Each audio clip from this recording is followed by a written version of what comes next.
Good evening, everyone, and welcome to a most spooky presentation by Is Today the Day Media. Hello, everyone. It's wonderful to have you here with us. I am joined today by War Spirit. How are you doing tonight, War Spirit? I'm doing well, Jonathan. How about yourself? I'm doing just fine. A little spooked. A little bit spooked. And the spookings will continue until morale improves. Ooh, yes. Alright, so hello everyone, welcome to the show. We are broadcasting from our bunkers across New Mexico. And we've got quite a bit to talk about. We've kind of had a dual thing going on. So it's been kind of a... we're working on a film tomorrow. So that's kind of the idea. But we also have the show going on. So excuse us if we're a bit, snip snap on the show and that sort of thing. We've had two main priorities and we're a very short, small team at the moment. But the debates were interesting. Hunter Biden's got some stuff on his laptop that's a bit worrisome. Mm-hmm. Where we were going to discuss hauntings and that sort of thing. Maybe just different things we've seen or heard of, and just keep that Halloween theme going. That's that's the spookiness, and just to have a general enjoyable show. Just a good old time here. So yeah, where do we go from here? Go ahead and start off in prayer, would you, War Spirit? Absolutely. Dear Heavenly Father, we thank you this day, Father God, and just this time that we can spend together to discuss the thing that's going on. Lord, we pray, Lord, that you would just bless our podcast and bless those who are listening right now, Lord. We also pray, Lord, that you would just put your hand of protection on our nation, Lord. Lord, I pray that you would take care of the things that need to be taken care of with all of that. And I also pray, Lord, that just for your hand on this election and everything going on, Lord. And we ask for this in Jesus' name we pray. Amen. Amen. Lots of background noise there, Jonathan. I mean, it's a bit rude to do this during prayer. I muted the mic for the viewers, but you heard everything. I was running out to grab my energy drink. Because I was like, oh dear, I'm tired. More tired than I expected. But it has been a tiresome year, after all. I mean, goodness, man. We started off this year in COVID. Which now everyone's kind of realized is kind of a freaking Ponzi scheme, It's like, it's bull. Like, nobody's scared of it. It's not that spooky. The people who are, quote, scared of it are just trying to, like, virtue signal, more or less. Mm-hmm. Now, other than, like, I understand, like, genuine old people, like, might be spooked, but it's because they haven't really heard of the statistics. It's not likely to kill. It's just not. I mean, this has been the case since the get-go. I mean, it seems like yesterday we were covering the virus in Wuhan before it even reached here, and we were going through a bunch of theories. I, at the time, will admit, I thought it was worse than China was leading on, right? I was like, yeah, the Chinese have started this whole thing, and it's going to get bad. I wasn't expecting it to end up like this, but at the same time, like, if it was a genuine thing, I would have been a little bit more, but this is just kind of the exact opposite, I guess, because it's like, normally, like, governments and films and that sort of thing, it's like, they try to cover up how bad things are. Now they're trying to make everyone afraid. Which, I mean, there was a film that did that. It was, what was it? V for Vendetta. That, like, basically they made everyone afraid to go outside and that sort of thing. There we are. Trying to get Discord to show up, and here we are. That way we can get that going on OBS. I don't know why that switched. Anyways, that's done with.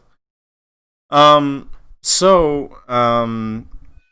being said, It's been a topsy turvy world where people are out of jobs, people are scared, people are not so much scared of the virus, but just scared of the way things are going. You have BLM and Tifa, the radical left, the radical right, which has been radicalized, in my opinion, by the left. Mm-hmm. A lot of people, radical right, and like, well, you fight fire with fire. Let's put it that way. So you've got this. It's been a very tiring year. So if you're joining in tonight and you're tired just like us, we're just two people trying to keep our jobs, trying to keep our families going, and we relate to that. We're just like you in that relation to this worry, which was, we came up with this name before COVID. Is Today the Day Media, for that simple thing is like, what's going to happen today is kind of like the concept behind it. And it's just like whatever is in your mind, whatever is worrying you, is today the day, which is kind of like a prepper's form of our introduction and our theme. So we've been around doing this for about a year. I remember last year's Halloween podcast where we talked about all kinds of spooky things and had a time of our life. That was actually, I think, my favorite podcast. It was pretty good, yeah. Yeah. So what topic did we want to roll into first? Do you have notes here? So, yes, there's a number of things we can talk about, but what I would like to discuss first, John, is just some things that we missed out on last week. We apologize, folks, because we technically have been gone for two podcasts. And a lot has transpired in those 2 weeks. One being... Hold on. Stand by. All right. But yeah, as he was saying, a lot has transpired in these 2 weeks. We took a week vacation, but we had to get prepared on the Friday beforehand. So that's why we missed 2 weeks, which is... terrible, but at the same time, it was a much-needed break for me and my companion, War Spirit, and I'm thankful for it. And we will probably be getting into our vacations and such. So, War Spirit, yes. Are you back? Yes, and we do need to get on. That's what I was going to say. Yeah, sorry about that. I had somebody revving their engine right outside my Awesome. in front of my driveway. I didn't know what was going on. Mm-hmm. So... yeah, so Jonathan, you went to California. I did. In fact, that's a very interesting topic. I went to California, and there is a massive difference between California and here. Kind of in the more so sense of the whole COVID thing. And people. Like, I mean, it is pretty funny when you visit these far-off states like California and... people ask you, because just generally where we are is different enough. They ask you, where are you from? And it's New Mexico. And they're like, oh, how'd you learn to speak English? And I'm like, right. And yeah. Like I said, I told this one woman, and my sister was like, come on, man. Yeah, Biden moment. Like, come on, man. Yeah, because like, she asked me, she was like, you were sitting down. It was a driver, and she was like, hey, how'd you learn to speak English? I said, oh, they have a small British school in my village of Farmington. And that sort of thing, just having a gaffe with these individuals. But, they generally, I found people to be nice, friendly. Like, I did find that. I mean, yeah, you go anywhere, you're going to find rubbish. And they were gay? But yes, they were very happy. I gotta say, yeah, unexpectedly, I actually did not see that many homosexuals in California while I was there. Oh, homosexuals! I was meaning like, yeah, you're meaning trend. Yeah, you're talking about the Ottawa, and I get it. We did a skit called the Queer Fog while I was on the Arbor, where we talked about the queer frog of that was fun. San Francisco, which is kind of a prelude to what we have to come. But Generally, it was an interesting experience. Just hanging out with locals, just talking to them, asking them their opinion, and the consensus over there. I mean, I don't know. Like, I was visiting Redondo a lot. Santa Barbara and Redondo is where I spent my time in California, and kind of the general consensus was like, I don't know. Like, there was a lot of people with masks on in their car. I don't know Right. what the deal on. Like, I see that here. But it's like I try not to be quick to judge here because, like, you get that mask on, you forget it's on, you just look like a goofball in your car. I get it. I've done it. I'm a driver. Mm-hmm. But at the same token, like over there's so many individuals that had their masks on in their car that it was like, okay, this is an actual like thing that they're doing. And my sister was talking about she knows couples, many couples, whereas you only know one, like married or unmarried that live together, sleeping in 2 different bedrooms to avoid COVID. Yeah.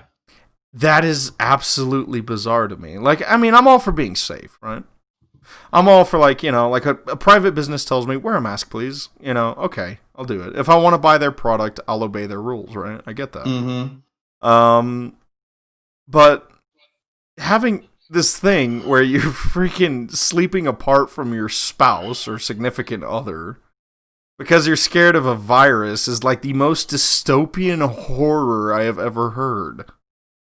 That's a mental issue. That's not the virus. That's like a genuine, like, you have marriage problems and you're just using the virus as an excuse to, like, spend time apart. That's all that is. I don't know. I do know that you might be able to use it to your advantage. Right. I hope I'm not repeating myself. Sweetheart, if we're going to be intimate, we can't be face to face. So, turn around. Right. Just saying. Let me see here. Patriots reporting errors here. That we're having trouble. Have you noticed any trouble on your end, War Spirit? No, but I haven't been following. Let me turn this back on here because I was actually sharing to a bunch of groups and stuff. He said he said we're repeating ourselves a lot in like a glitchy way. So that might be. I changed the setting. So let me go ahead and have a look-see here. Let's see here. I think, change the latency.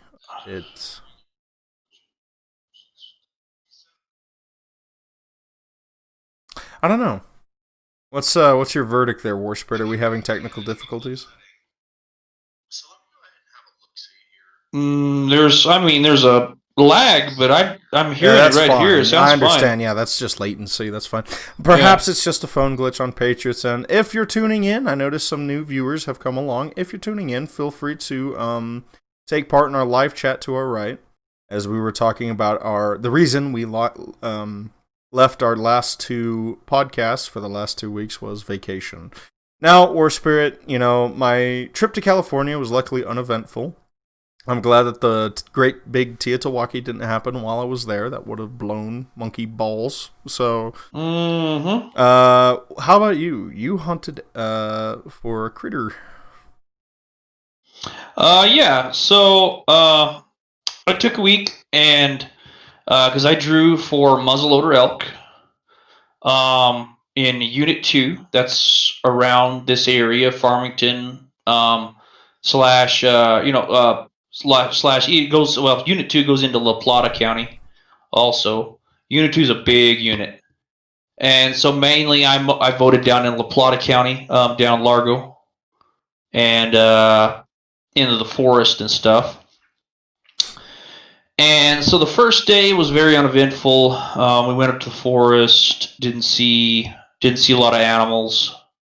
In fact, didn't put eyes on any animals. All the tracks were pretty old, and there was a ton of hunters out there. And so the next day, I went with another buddy of mine, another friend. He's a hunting buddy slash friend from church.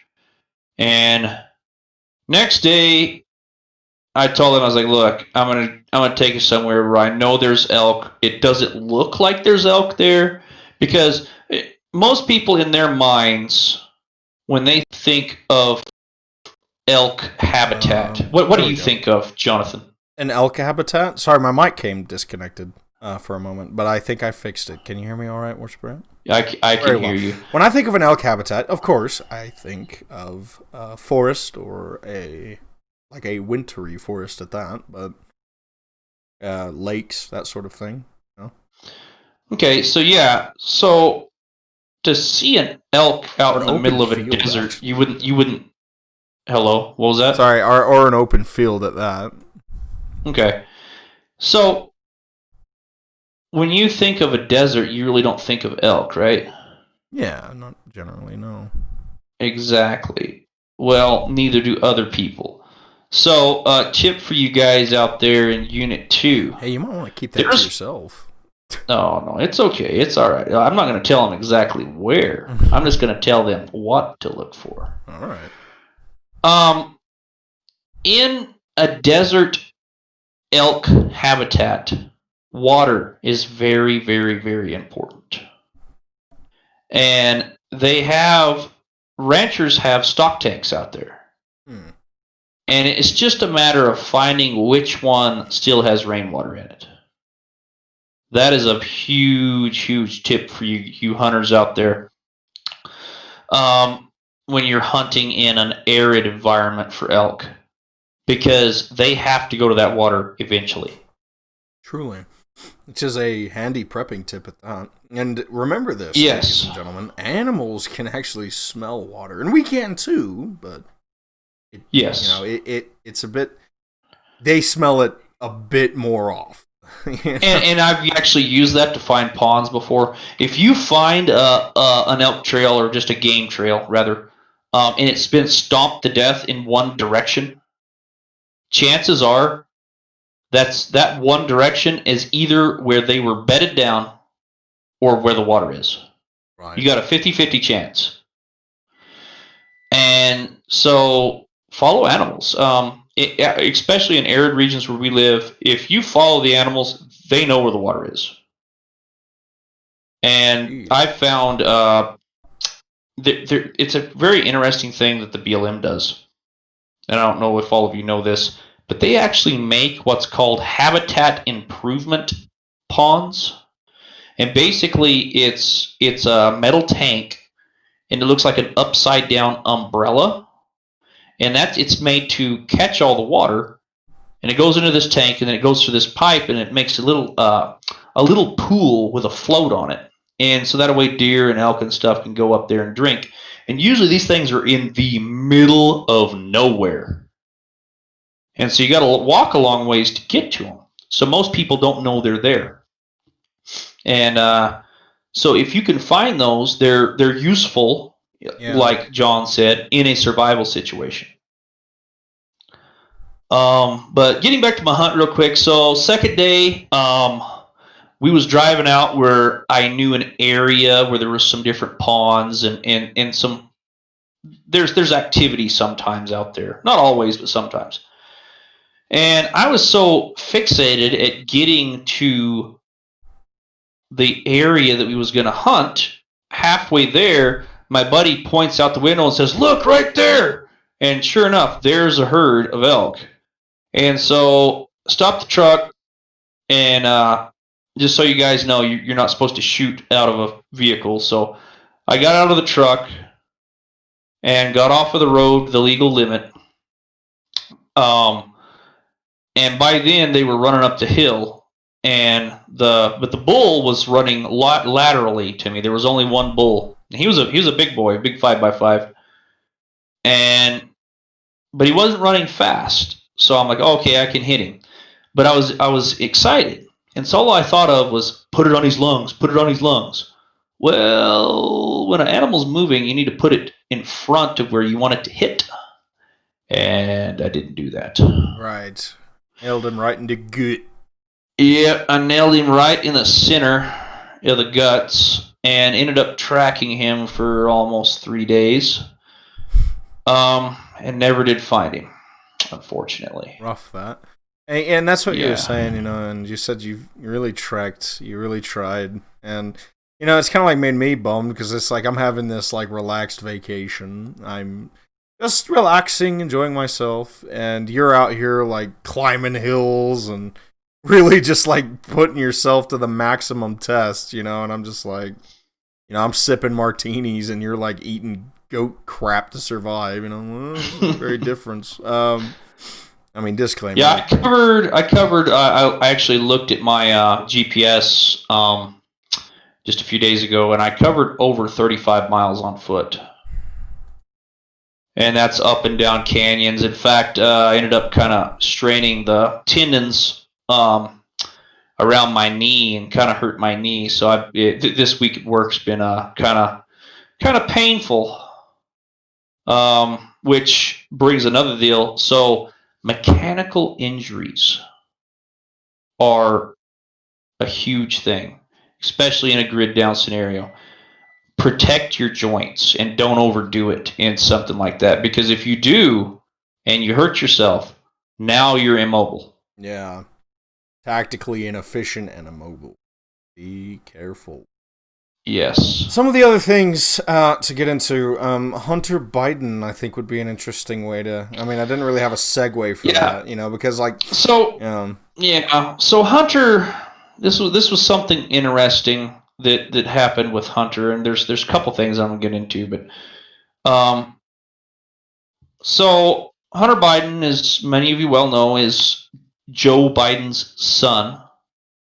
The one that is being, we talked about this the last podcast we had, that he was under investigation from the IRS because of things that he was spending. Kind of sounded like he was involved in human trafficking. Do you remember that? Yes, I do remember that. So more information has gone out now that even makes that more clear that he was, because he dropped not one but two laptops off at this basically like Geek Squad kind of a thing for repair months earlier. And I guess in his heroin / cocaine fog, forgot all about them. Interesting. Yes, and so the people that was working on it, they realized that there was some bad stuff on this hard drive. And some of the photos have been released of like him, with the crack pipe and all that, and somehow that leaked out. Probably, some coworker, oh, this is funny. It's Hunter Biden on the crack pipe, but that isn't the reason why law enforcement was informed. Because chances are Geek Squad's not going to care if you got some kind of drug paraphernalia photos. Yeah. I will bet dollars to donuts he had kiddie porn on there. Well, yeah, and that's kind of the point, right? Because, you read a meme that made a very valid point, which is, most computer shop repair guys in any place, they see somebody doing a crack pipe, they're going to be like, oh, that's pretty funny, whatever. They see something else along the lines of child porn, yeah, it's going to be like, this needs to stop. So the FBI was made aware of these laptops, these hard drives, and who the owner was. And so the FBI is doing an investigation on that, which I hope Trump holds their feet to the fire, because I do not trust the FBI. No. In fact, I think it should be also copies of that hard drive should be given to the local law enforcement of that, wherever that was. They haven't released like what city or whatever, but I would like local law enforcement also to look into it. Yeah. Because I don't trust the FBI. Now, the FBI has proven time and time again to be bought and paid for. Yeah. I don't really care which side that's for at this point. And there's still holdovers in the FBI that worked for the Obama administration. That is the exact same members that spied on President Trump during the last election. Mm-hmm. Those were FBI people. Well, and that's the thing. Like, I've remembered, the FBI have always been at the heart of the swamp. They're up there with like the definitely. CIA. You know what I mean? FBI and CIA, they're kind of. I mean, the CIA is just the what would that be? That would be like the around the world version. Yeah, the CIA is kind of like the foreign affairs, the foreign money, that sort of thing. ATF is for local quelling, and the FBI is for blackmail. Yeah. So FBI, I mean, they do have a legitimate reason to have the FBI. Like, say, for example, if you rob a bank and you take that money across state lines, well, now it's a federal issue and it's under the realms of the FBI. Understandably. Because it's gone across several states. So that way, for example, Sheriff Ferrari, he has no jurisdiction in Arizona.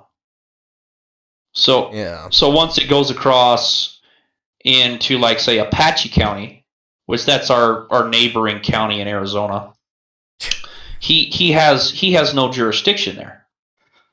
So then what you do is you bring in the FBI, so now they can follow this money without having to have all kinds of red tape of, going to each sheriff and talking to them and getting permission and all this. That way they can catch the crook faster. And I get that. Yes. But they have way too much power. Yeah. Well, here's the thing with the FBI. Just like any governmental organization, like, I like the idea of each of these, except the ATF. I think that should be a store, not a government organization. That's right. But that's a convenience store. Mm-hmm. Don't forget the B, too. Or, no, the E. Sorry, the E. Right. And so you have all of this. And so, like, for example, like, there's always this thing with the FBI that comes up once a year. I swear, it's like once a year. FBI agent found with over 12 terabytes of cheese pizza. If you don't get my terminology, cheese pizza is CP, short for child pornography. And so, like, it's like this FBI agent found out to be selling, for his own profit, 12 terabytes of cheese pizza. And it's like, what the hell? And it's just every year this comes out. And it really makes me wonder, with the human trafficking, that's really the reality of the swamp, right? And it bugs me. It really bugs me sometimes. And I like Trump. But, I mean, that's one of the things, like, these debates, they're filled with questions that, like, nobody really cares about. Like, I mean, don't get me wrong. Yes, I believe that the left genuinely do care about this thing called the climate change. But other than that, like, the question of the hour that everyone wants to know, what about this pedo stuff? Either side could sit here and, like, accuse the other side, but they haven't, right? Right. Yeah, it's very odd. And like, here's what I can tell the Republican Party's thinking, and I disagree with their thought train.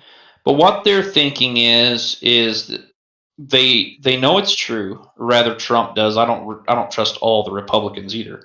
But he knows it's true. But he doesn't want, I think, to go out and, like, run on that because he thinks that, some of the moderates are going to be like, oh, that's silly, that's ridiculous. You're just calling Democrats child rapists and stuff to win the election.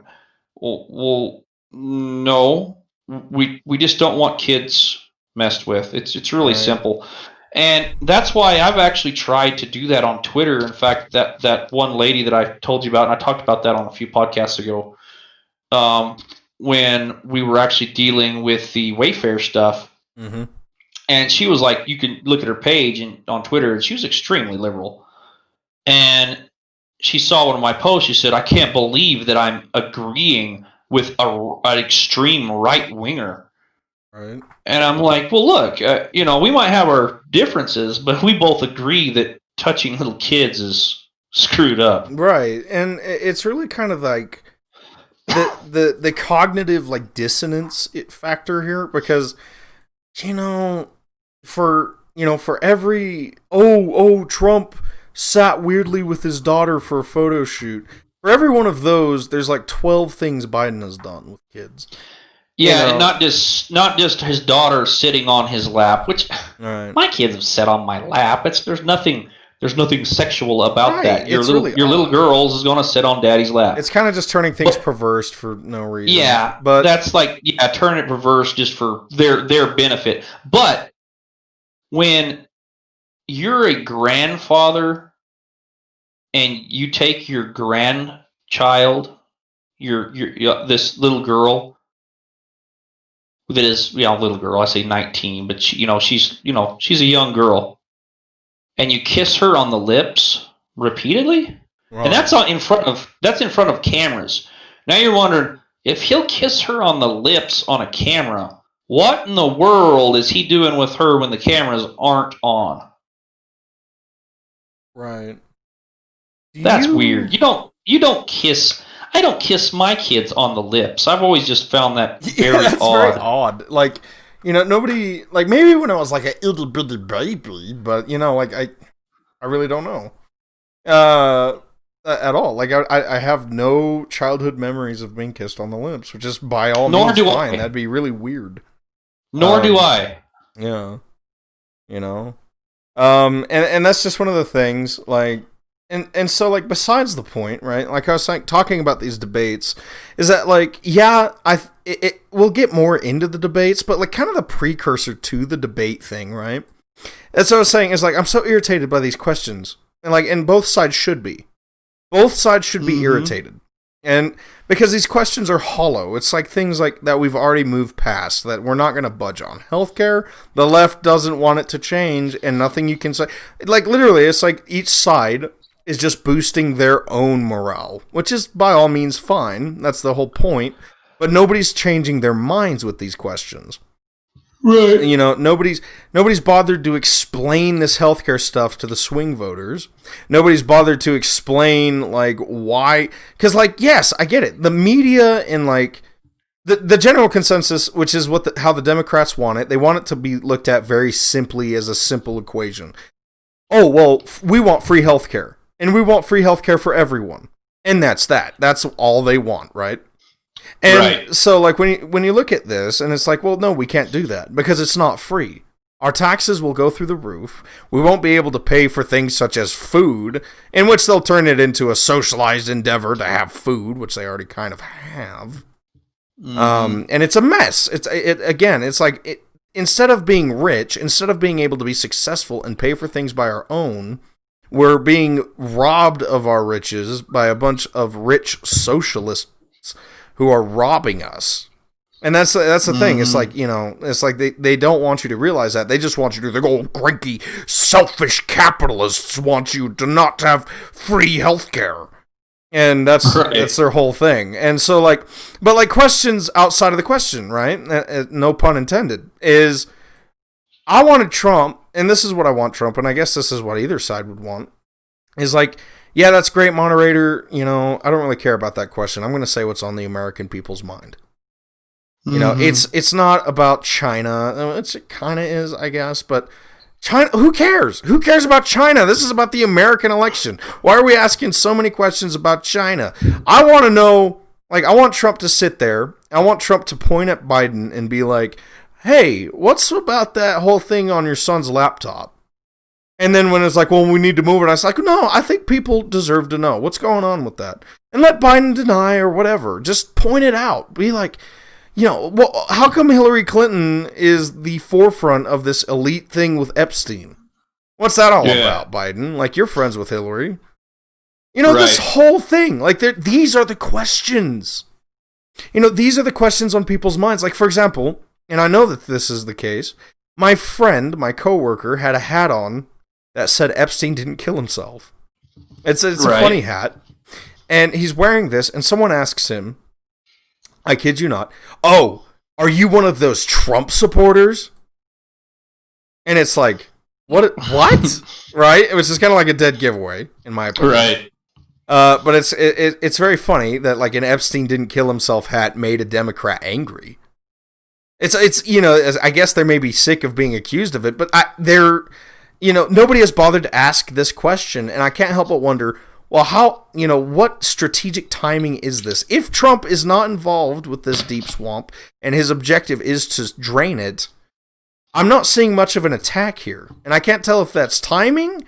I certainly hope it's a timing thing, because it would really suck for this nation to have a president that's involved with that, which it has. Obama and Bill Clinton. Oh yeah, Bill's been. I don't think. So here's the thing with Trump. If he would have been involved in it, we'd have seen more stuff come out by now, I think. Possibly. Well, yeah, I mean, they're hounding his butt all the time. I mean, because we knew that there was crazy stuff going on with Obama, even when Obama was in office. We knew about the $1 billion in cash that he gave over to the Iranians, which we're actually gonna get into some of that tonight. Oh, that's true. But I'm gonna hold that off for just a little bit here. Yeah. So we kind of knew some hinky things that were going on, but we didn't see the whole story. With Trump, you just don't see that, and I genuinely, for example, let's kind of get into the debate, right? Like for what it is. Yeah. So one of my favorite quotes that President Trump did last night. Joe was going at him over just petty, stupid stuff, and he said, "You know what, Joe? You are the reason why I ran. You and Obama are the reason why I ran for president." He said, "Joe, if he was doing a good job, I wouldn't have ran. But you weren't doing a good job, and so I had to run." And to me, it was very genuine. Right. And that's what I feel when I look at Trump, because I'm pretty good at reading somebody, like if they're full of crap or not. Right.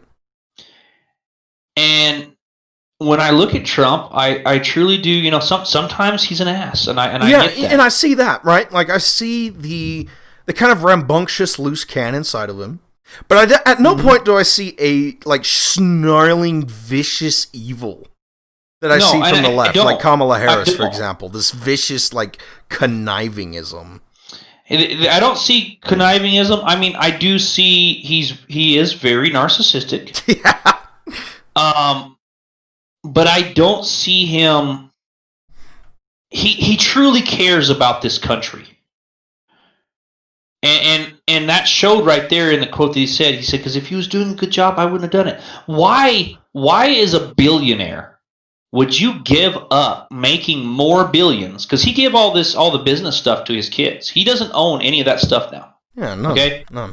So why would you do that? Would you turn all that stuff over and quit making more and more billions to do this, a presidential job, which, by the way, he is donating his whole salary back to the federal government. He does not take a dime working as our president. And this is kind of like a thing, right? Because immediately, he wants to push his ways to protect his business. Well, excuse me, Mr. Leftist, who's that thought ran through your mind. To protect your business, in a way, is to protect everyone else's business. Everybody's business. Depending, this could be, that has its exceptions, but in this case, what I've seen from Trump is a boost in jobs, a boost in incomes, a boost in success among Americans, and the most thriving economy we've seen in, 11 years. Well, and he actually brought up that very exact topic that you're talking about, John, because he told Biden, he said, "Look, you're the one that's involved in the stock markets. You're the one that's playing the stocks." He said, "As a sitting president, if I wanted to, I could play the stocks really well." He said, "I could make way more money than you have." Right. Over the 8 years that you have played the stocks, I could have made way more money just in 4 years. Yep. And I believe that. He's a good businessman. He said, "But I haven't done that." He's letting him know, look, no, because that's wrong. That's cheating. And he said, "I haven't done that," and I believe that. Because why? If he was going to do that, then why? Give his son Trump Jr. and his daughter and all that power over all the businesses and stuff. He would have just kept doing business as usual, yada yada yada. Which other presidents have. Other presidents have had businesses. He's not the first president to have other Bush. Private, Halliburton, stuff in the mix while he was president. But he didn't do that because he didn't want to have any conflict of interest, which I say kudos to the man for doing that. So he let him know. I was like, look, you're the one. You're the reason why I did this. And see, another great quote from last night is he actually, not quote, but he got Joe to admit that he was going to be shutting down fossil fuels and going after the oil and gas industry. And because he was like, oh no, I'm not going to get rid of fracking. I'm not going to get rid of fracking. He said, but your Green New Deal requires the oil and gas, fossil fuels. He said fossil fuels to be gone, right? Well, yeah, we're going to be getting rid of fossil fuels. Look, listen to what you're saying, Joe. That's what he said. Like, look, you can lie to the people all you want, but if you admit that you're getting rid of fossil fuels, well, yeah, you might be telling the truth that, quote unquote, you're not go after fracking, but you won't have to go after fracking because there won't be nothing to frack. Right. So he got him to admit that, which was great. I do got to give, well, sort of, kind of, and sort of not. I got to give kudos to the moderator from last night. Sort of. She was by far, I think, the best one of the three, but somebody did bring up that she did interrupt the president 42 times last night and only interrupted Joe 2 times. Yeah, well, so this was the thing I noticed with the moderator. That was my gripe. Was simply put, she would be like, Trump, we're out of time. We have to move on to the next question. We've got a lot to cover. Trump, please. And then, like, Biden would interject what Trump was saying, right? He would reject it or object, I object, And so Trump would go into this, like, thing. And the moment that, like, Biden, despite needing to move on so drastically to the next question, Biden needed to say something. The moment Biden spoke up past the clock, the moderator would shut her trap. And I think that was a bit rude. I think that was a bit unfair. There was a few other things, like she would always put, like, she attacked Trump a lot. Like, she never questioned, like, Biden's points.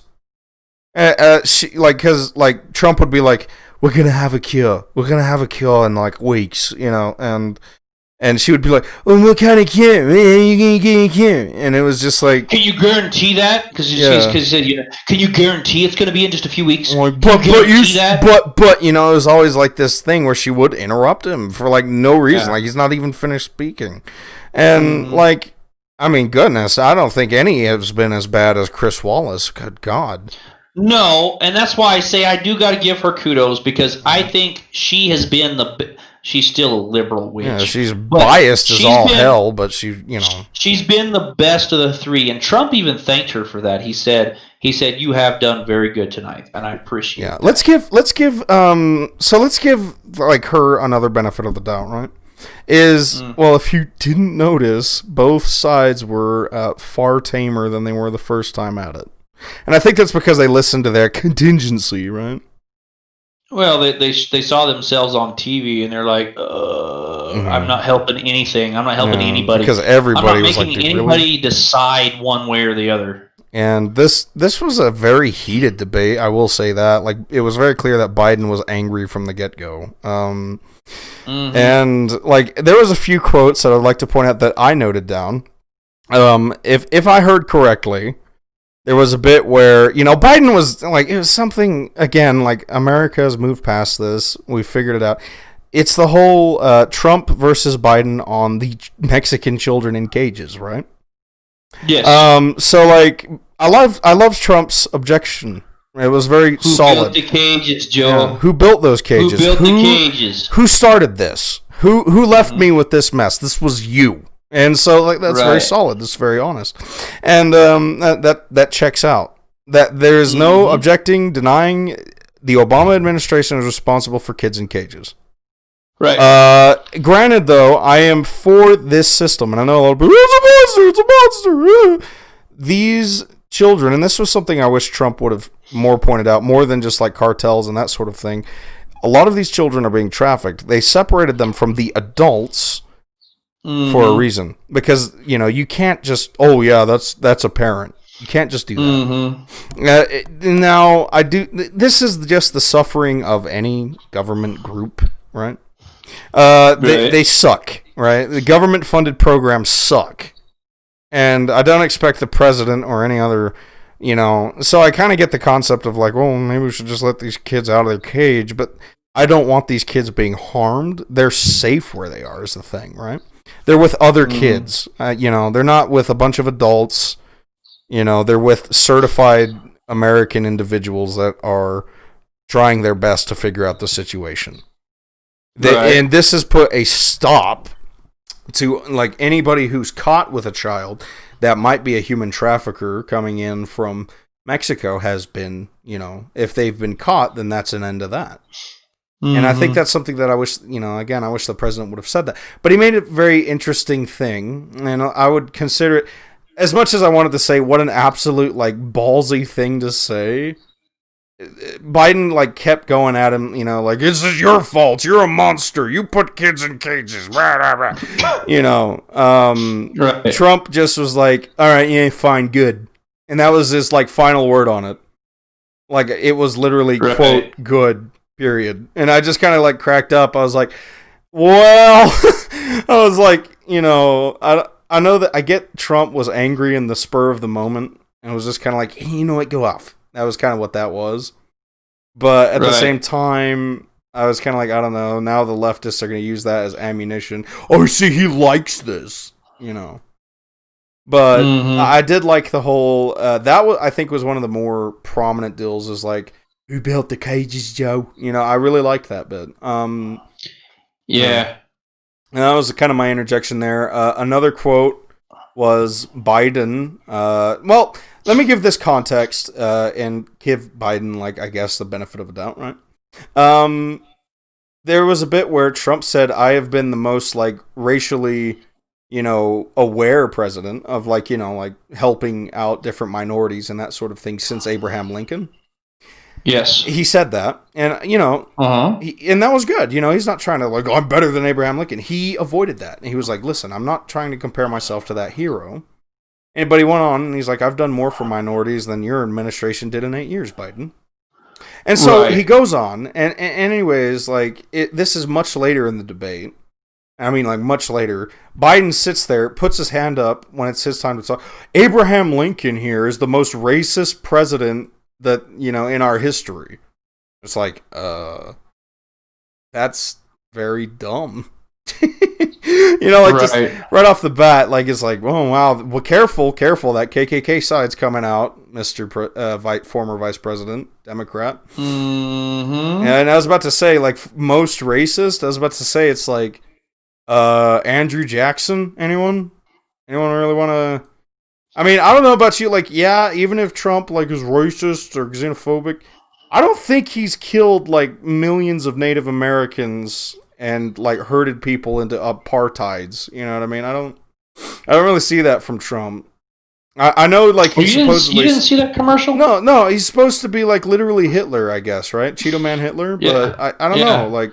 Well, there's actually a real reason that Biden got confused there for a minute, because there's one, like, spot where they show him looking at his watch, like, right after he says that. All right. And, the real reason that Biden called him Abraham Lincoln is he had a flashback, and he thought he was back in 1863. Right. And that flashback, because he got a little bit excited and called him Abraham Lincoln, because, Biden liked 1863, because, the legal consent was a lot younger back then. That it was. But granted, I mean, you only lived to be 35. I mean...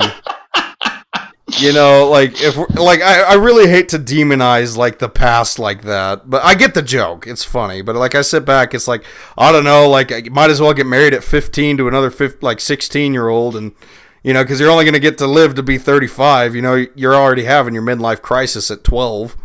So yeah, exactly. You know, no demonizing on the old America, because everybody was dying out here. But that is quite funny, because that's another thing too, is Biden is very old. Very old. Yes. Yes. Like, and I get it, Trump is in his 70s, right? Mm-hmm. But he's like a solid 10 years younger than Biden. Which is True. something, like, I think this is truly an issue, right? Like, the last young president this nation had was Kennedy. And I believe Kennedy was going to change this nation for the better. He was going to, until he got that, you know, Carcano bullet to the side of the head. And it's just like one of those things, like, we are in interesting times. And the debate last night is it points out a lot of things, right? Like you were saying, the energy, right? Like energy, oil, that sort of thing. And like, you know, climate change. And I will never cease. I don't care what they tell me. I don't care what anybody tells me about this whole climate change thing. Because, like, the best argument I heard for climate change, which was one I liked for a while, not to say that I ever supported it, but it was, oh, God forbid we make the world a better place with better air for no reason, right? And I got that, right? Like, I understood that sentiment, but I looked back and I'm like, well, you know, we've got so many regulations in place. We've got so many, like we are one of the best, if not the best in the world for carbon emissions and all this other stuff. And like China gets a free pass from the left. Saudi Arabia, all these other places that are dumping stuff in the ocean, Korea, you know, whatever. It's fine. It's all good. And China's good. Right. And I know this is an age-old argument from the conservative side, but it's a genuine one, and it still stands. How come America is like being blamed for global warming? It makes no sense. Like, we've done enough. The only thing left now is, like, we're not making a better world by destroying jobs. We're not making a better society for no reason in that argument. We're not making a better society. We're making a starving one. Right. And it's like, oh, but this is about protecting our future. There won't be a future if we're all starved to death. Right. Or, I mean, God forbid we become a totalitarian dictatorship and through some kind of nonsense about environmentalism. Again, it's that bleeding heart BS that the left is always pushing. Yeah, it's old. It's old hat. It's tiring. And I'm sick of hearing it. Because these are the same people who will give their child, you know, give their only begotten son to save a frickin' panda while their own nation rots away. That was a cute and fuzzy panda, though. It was a sure cute and fuzzy panda. You know, I'm going to be the, you know, quote, the guy from Boston, which was it was a show a lot like ours where this guy would come up and he would talk and he was just kind of talking at the camera. F the beavers. I don't give a damn about the beavers. You know, that sort of thing. Because, you know, the whole environmentalism thing. So that's kind of like one of the things. It's like, yeah, I'm all for animals. I don't want companies to wipe out forests by all means. But that hasn't been the case. That's propaganda. That is not the case at all. You know, we're not wiping out the world with corporations and capitalism. That's nothing more than a Marxist ploy to get you to, you know, just be angry and vicious towards something that doesn't honestly even happen. Right. Yeah, I mean, do you think honestly that these companies care nothing about their PR? I mean, goodness, how stupid do you think they are? Right. So, like, you know, it's like one of those things where it's like, and I mean, obviously, right? Companies care about their PR. That's why every company and their dog supports LGBT and BLM. I mean, you go into Walmart, for crying out loud, there's rainbow flags and, you know, Black Lives Matter shoes on the front aisle, and it's like, oh, yes, these are the oppressed people. We must virtue for them because, you know, it's good PR. These, Right. and then this side, Biden's side, the Democrats and the radical left that may or may not be affiliated with each other at different points in time, are sitting there as the virtuous heroes of this nation and of the world because they're just, we're so backwards of a nation and capitalism has done this to us. But here I see every corporate monopoly bowing their knee and kissing ass. And it's just kind of like, well, okay. And that's what I like, and I get it. This is why I'm not mostly a libertarian, is because guess what? Libertarians don't really understand this wonderful thing called nationalism. I support the Republican Party mostly, more so. Don't get me wrong.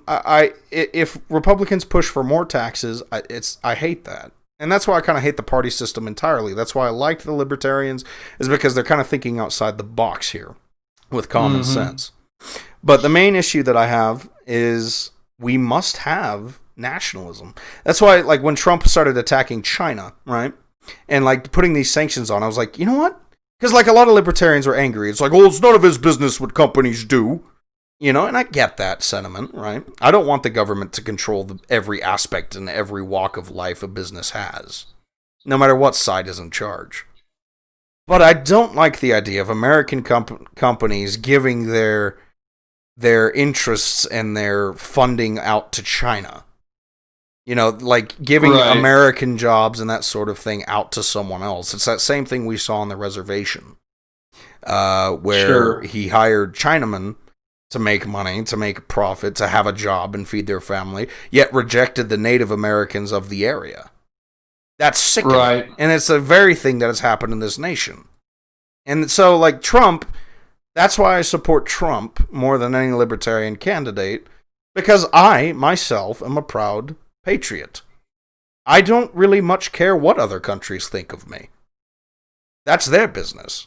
By all means, think what you want. I live in the best country in the world, in my eyes. If that's factually correct, is really kind of irrelevant. But that's how I see it. I like Trump because he's proud of this nation, or at least appears that way. And he's putting the sanctions and the controls necessary, which was another thing Biden was really pushing on him. Oh, you like China? Excuse me? Excuse me, what? Right? What is that? Right. What on earth are you thinking? Because I was sitting back, and this is really odd, the whole Russia collusion thing, which Biden would shut up about. Would you just shut up, man? Right. Is like, oh, Trump is supported by Russia. Okay, so you're going to tell me the side that supports socialist dystopianism, socialist policy, and Russian-esque ideals through Soviet parties such as Antifa, you're going to lecture the Republicans on being supported by Russians? I don't think that really checks out. That's really the big thing, is I really don't get how far that's come. Why they're still pushing this Russian collusion thing, because it makes no sense. At all. Mm-hmm. It is blind. It is so mind-numbingly stupid, because it's kind of like, it would be like an avid communist patriot kicking Stalin in the nuts. It makes no sense. It's like, how dare you be communist, Stalin? Don't you know that I'm a communist? It makes no sense. Right. So, my point on the debate is that it doesn't really get anything done. And this will be my final words. If you have any interjections, Ty, feel free. But my final point is that the way that the radicalism has arrived in this nation, and none of the important questions were asked to either party, and it's all just beating around the bush. And I'm sick of it. Final word. Well, no, I think you hit the nail right on the head. I don't know who this Ty guy is, though. I mean, I'm War Spirit, but whatever. I mean, hey, shoot. Yeah, I agree 100% with what you said, John.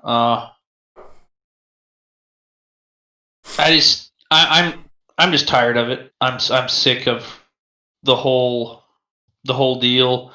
Like I was telling you earlier today, I just wished we could just go ahead and have the election tomorrow and get her done, get her over with. Because at this point, we're not gonna change anybody's mind. Right, the radicalism. Yeah.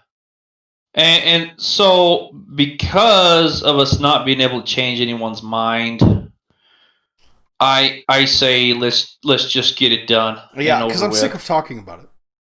I'm sick of it. I'm sick of it. Seems so frivolous. There's so much more at stake. Yeah. So what else did we have? What's that? No, go ahead. I don't know. I was about to say, War Spirit, do you have any spooky stories for us this evening? Well, I'll tell you a spooky story. Right. That may happen before we get into ghost stories. Oh, spooky. All this. And it's called the Second Civil War. Oh! United States. Yeah, that's a pretty scary idea, isn't it? And it's not funny. We're on the cusp of such. And that's why I say let's just go ahead and get it over with, get the election over with, because that in lies the very thing that may cause it. And I'm not saying that if Biden wins, it will cause it, or if Trump wins, it will cause it. It can be caused either way. And somebody actually took that the wrong way when I said it one day, and they're like, "Well, no, it won't cause it the other way because conservatives don't do that." And I said, "No, whoa, slow your roll here. Listen to me. I'm not saying that if Biden won, that Trump supporters would go out on the street and riot like his people have.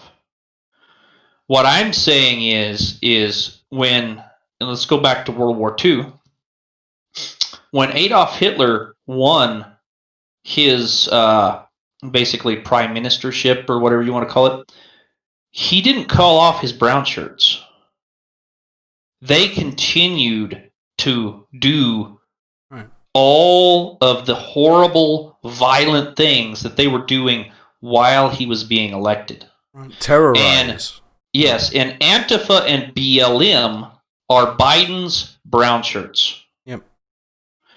And Biden meaning, when I say Biden, I just mean communism. The side that we are fighting right now is communism. Right. And so if Biden wins, he's not going to call off his brown shirts. They are going to continue to do all this stuff. Now, if Trump wins, Biden's going to ramp up the brown shirts, so it might be quicker or crazier. Right. But I think we are heading for a civil war no matter what. Exactly. That's the thing. It's like this whole election just seems kind of like, yes, it's important, like it politics, but you can smell that awful stench of war. Yes. And politics, as I've described to people, I said, politics is just kind of deciding who gets to shoot first. Right. Why, right? It's the big why. Why are we doing this? That's what politics is. Right. So, it's kind of nothing more than just to say so. It's like, oh, well, the Americans support Trump, right? But if, Biden wins, and if it's a fair election, by golly, then, America, as we know it, is over with. It's one of those things. And actually, let me back up on that. I don't want to, cause, go outside, it doesn't matter anymore, lose your mind. I don't mean it that way. I just mean, say, I remember when Obama was elected the second time, I was one of the many conservatives. I was like, oh boy, here we go. But here's the thing. Even then, the radicalist scale that I keep mentioning, this constant fear, right? COVID has got people on their freaking toes, man. There's so much that has happened this year to just put people on their absolute worst. People are ready to do drastic things because they're sick of it. They don't know what it is, but they're sick of it. Right. And you're reaching the point where it's like, well, it's your fault. No, it's your fault. And so it's that brick wall. It's that brick wall, and it's Rome. Even Rome falls. Even Rome fell. And it's just one of those things. It's it's an amalgamation of laziness and ineptitude and foolishness that has brought us to this point. Sure. And I hope that we don't go over that edge. I hope that we don't go over that cliff. I honestly, like any American, we honestly just wish that like we could return to the barbecue in the backyard. You know what I mean? We kind of just wish we could just go back to it, enjoy ourselves with our families, and not have this constant itching in the back of our mind. Like, and that's the thing. It's like we as conservatives don't want to own guns just for the hell of owning guns. If we lived in a country where it was so wonderful and so peaceful, and this is unrealistic, that's, for how many people are here, people are just, they have a bad habit of being bad. But at any given point, if we could live in a society where guns weren't necessary to protect ourselves, we would gladly do away with them. But here's the thing. Not me. Right. Well, I enjoy them. Well, we're just so used to this concept. It's a fact. You can't live in a society, no matter who's in charge, no matter what's going on, where, oh yeah, I can turn in my gun today. So that's just foolish. It's actually pretty funny because there's actually there's a verse in God's word in the Bible that talks, it talks about the lion living with the lamb, and then that basically the 1,000 years of peace that's talked about, that's still on the earth. These are people that are still on the earth before the second return of when Satan comes back to deceive the people. And it says, that people will, pound their swords into plows, basically saying that they're not going to have any need for weapons. They're just going to we'll just use that, make that into something else useful. Right. I don't care how many hundreds or even 1,000 years, and maybe generations would forget this, but remind your kids about what evil is. Yeah. Because even in a time where there's been peace for a while, that's the reason why history is so important. Right. Remind your kids of what evil does. Right. And that's so important. And I think that's one of the main reasons that we've reached this point, right? And I will point out that this has all kind of started because of my generation, the millennials. That we acted out of emotions. I mean, I didn't by any means. I could have made a damn fool of myself like the rest of these buffoons. But it's this big thing where the line of what is evil isn't clear anymore, right? It is to me. It is to you and to any other true Christian, not progressive ones by any means, fools. And I will call them that. This is no doubt in my mind. They're freaking wackos. Soyish monsters. But anyways, what I mean to get at is that, morality, especially in my generation, is seen as optional. It's seen as subjective. Well, just because you think it's wrong doesn't mean that it is. Right? That's what they say. Right. That's what they say all the time. Which I get what they're saying, but it doesn't stand up. Because there are things that are wrong. And he's like, oh, we'll prove it. Well, this is purely, what do they call that? It's what, Plato and stuff did. Philosophy. It's purely philosophy. There is no proving philosophy. But I think I can softly, not softly, but clearly, I can clearly state, without a doubt and beyond my mind, that murder in cold blood, or robbery, is wrong. There's no doubt. There's no doubt in my mind. Every civilization that had, that wasn't just based on pure marauding, believes this. Simple fact. And this is the nations where you could sleep at night safely, right? These are the ones that have these two simple concepts in mind. Robbing is evil, and so is murder. But now we have this whole generation that's been brought about. People can blame the baby boomer generation for the hippies, right? Which I don't think, it's the same thing like millennials. There's plenty of right-wing millennials. I'm not the only one. But you look at this and it's like, oh, well, after a while, it's like, Roe v. Wade comes along and it's like, oh, well, just because you think it's wrong doesn't mean that it is. And they manipulated an entire nation into doing their bidding to be able to do wrong. And it was all about the black children at that. Roe v. Wade was nothing but the KKK wanting to invent abortion so they could do away with a race. That's all that was. And if that's not evil, well, evil is subjective. So I guess according to these people that it's not, right? Because morality doesn't exist. It's just an idea. It's a social construct.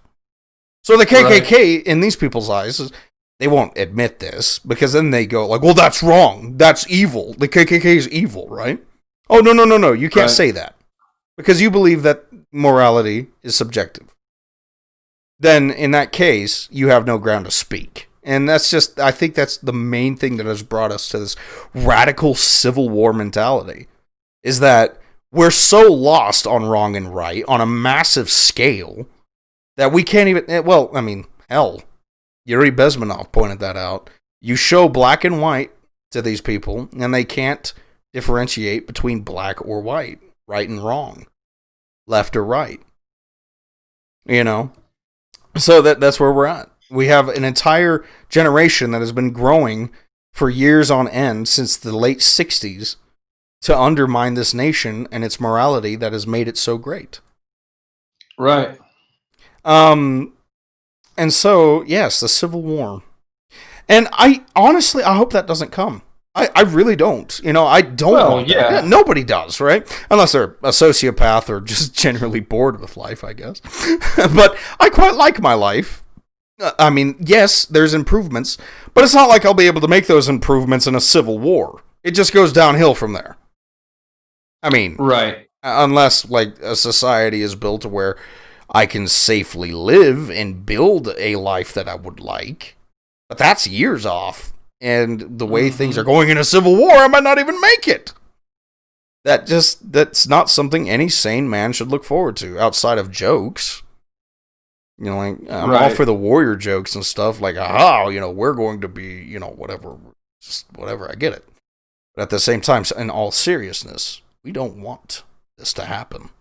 But we don't get a say, do we? No. So prepare. So we were getting into maybe hauntings. Is that something you want to get into now, or? Yeah, we can get into that. If you wanna go into some of that stuff. So last year, we talked about you and IT actually talked about some pretty crazy things, right, that happened to you and whatnot. I've never really had huge, I guess, crazy things. The weirdest thing I've happened, it actually involved my daughter. And I don't think I've ever told this one on the radio. Right. This one scared me and Ever, or IT, a lot. Yeah. So, I used to live in Bloomfield, actually down Sycamore Street. Right. And I lived in a duplex. And what I did when I got married, I used to rent one side out, and I lived on the other side. When I got married, we decided, well, we want the whole house for ourselves. So I let my tenant know, and she moved out, and then I started remodeling this house, this duplex, into a home, and got it all done. And of course, what happens with married couples tends to happen. We started having children. And So my oldest, she was in the other side of the house in her room, and we were just chilling in our room. And one night, she comes into our room. She says, "Hey, I'm scared." And I was like, "What's going on?" And she said, "Well, the crot is in there." Crot? Oh man, that still gets me. And I said, "What's the crot?" And he said, "He's a big black person." I said, "What?" Like, and I think like intruder at first. I'm like, "What the heck? What are you talking about?" He's in there. So I go in there. I got my Glock with me, I'm like, "Well, what's going on?" Because she's a little bitty. She kind of just could barely talk at this age. You're right. But she talked very young. And so I go around the corner. I'm pieing the corners, just to make sure. Nothing there. I said, "There's nothing there." "Yeah, he disappears sometimes." God. Do what? Excuse me, little one. That's people don't do that. And so I told her, I was like, "We need to pray." I said, "That's and I didn't want to scare her. I didn't be like, "That's a demon!" Right. And it's in your room! Yeah. So I'm like, let's just pray that God protects us, because God, always protects us and takes care of us because he loves us. That is so wholesome. Okay. And so I took her little hand and we prayed, and I said, "Now there's something really important that we need to do." I said, "Because, see, the crot's bothering you, and we don't want the crot to bother you." So I said, "I need you we're going to say, 'In Jesus' name, I rebuke you.'" And her little squeaky voice says it, which was so cute. But you could feel the power of the Holy Spirit through that kid. Amen. And then I said it too, and we didn't have a problem with the crowd ever since. Right. Didn't you say there was an extra bit, though? Something about it on your bed frame? Okay. I mean, that's up to you if you want to get into that. But yes. So this was actually, and this was after that happened. And see, it wasn't bothering her no more. And I don't know if this was a different demon or if it was the same, but it was a black figure. Just this dark. It's hard to explain. It wasn't a dark figure. It was just like where the figure was, there was nothing. Yeah, so like it's like the light is absorbed into it, right? It's like it like rejects light. Yeah, there was nothing where it was. And so where our bed sets, it sets towards, it's set towards, you could see the front door of the house. And generally, we'd have the bedroom door open, especially in the wintertime, because we just had a wall heater at the time that heated like the whole house. And this was winter. So, and I'm laying to where I can see, on my side of the bed, I can see the front door. And I kind of had almost like a spiritual dream, because in my dream, I wake up and it's standing there right at the foot of the bed. Right. And so in my dream, I grab my Glock, and, I always keep around in the chamber, so I didn't have to do anything. And I grabbed a grip, and I started driving it towards the threat, and something hit me. I felt God, the Holy Spirit, say, "Will a Glock work on that?" And I'm like, "You got a good point. This is not a human."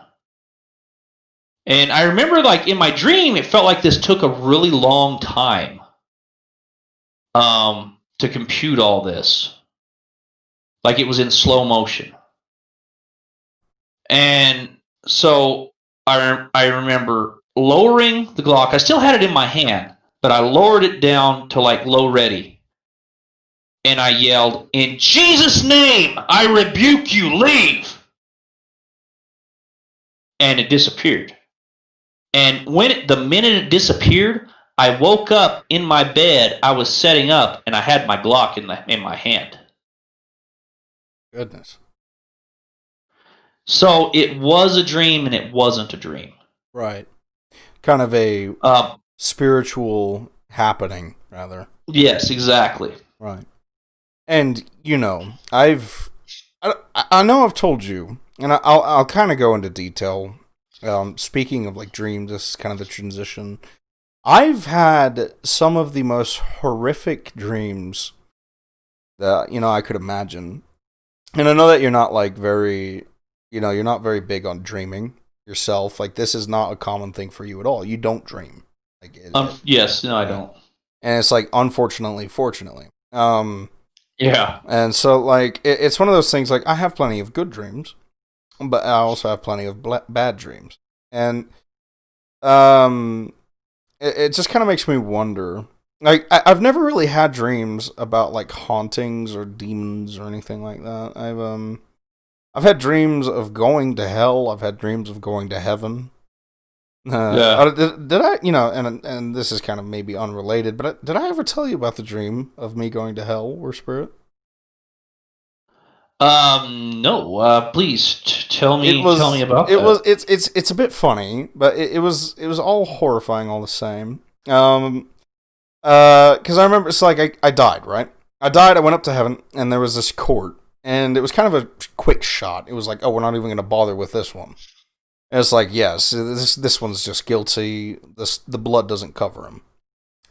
Right. And I remember there was this like there was this doorway, and it was like made of stone, and it rose up through the ground, basically. And I remember heaven being a very pleasant place. Like I didn't want to leave. I mean, it was clearly a dream. I can't imagine how heaven truly is. I imagine it's a lot better than the dream.